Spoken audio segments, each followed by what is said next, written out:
pengurus Muhammadiyah yang ketiga. Beliau dipilih dan dikukuhkan menjadi Ketua Pengurus Muhammadiyah ke-23 di Yogyakarta pada tahun 1934. Beliau adalah salah satu murid langsung Kiai Haji Ahmad Dahlan dan juga seorang abdi dalam ulama Kesultanan Ngayogyakarta Hadiningrat.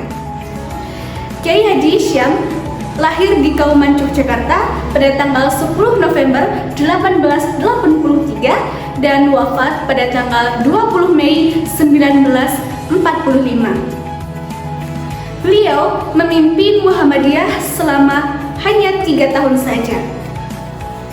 Pertama kali beliau dipilih dalam Kongres Muhammadiyah yang ke-23 di Yogyakarta pada tahun 1934.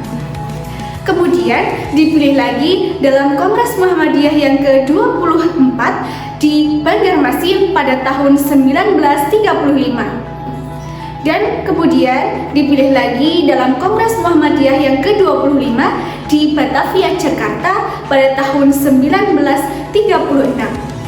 Pada periode kepemimpinannya, Muhammadiyah lebih diarahkan kepada pendidikan dan juga pengajaran, baik itu pendidikan dalam agama maupun pendidikan umum.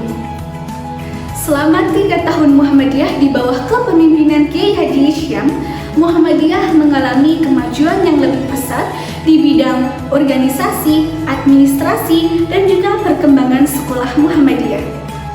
Beliau mengusahakan peningkatan mutu pelajaran, diawasi dan ditelitinya guru-guru yang ditugaskan ke sekolah-sekolah Muhammadiyah.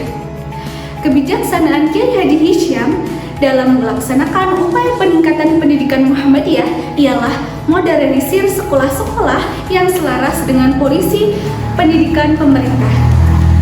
Hal ini dimaksudkan agar mereka yang ingin memasukkan putra-putrinya ke sekolah-sekolah umum tidak merasa harus memasukkan ke sekolah pemerintah Hindia Belanda. Karena di sekolah Muhammadiyah selain memberikan mutu pendidikan yang sama, mereka juga mendapatkan pengawasan dalam pendidikan agamanya. Kiai Haji Hisham selalu berusaha untuk meningkatkan mutu pendidikan sekolah Muhammadiyah agar tidak kalah dengan mutu pendidikan pemerintah.